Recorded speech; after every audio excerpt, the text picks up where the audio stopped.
Passiamo ora alla prossima gara in programma, sono i 50 stili libero ragazze.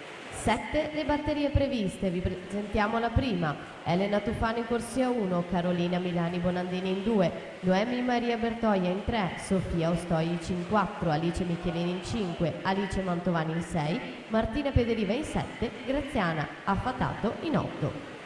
Ultima quindi dei misti maschili con Tobias Valdi, Antares in corsia 4, miglior tempo di iscrizione, lui che quest'anno ha la 10ª prestazione assoluta in Italia, 2.00.14, ha nuotato a Massarosa il 16 novembre in occasione del Mussi Lombardi Femiano. 57.00 dopo i primi 100, 31.03 frazione dorso, Giovanni Gallina 32.43, quindi Camilotto in terza posizione 35.63.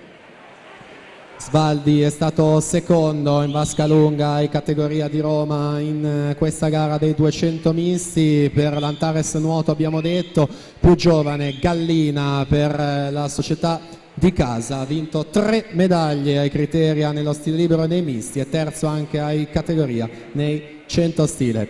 In acqua anche Camilotto in corsia 2, terzo nei 1500 ai Criteria di Riccione per l'Hydros.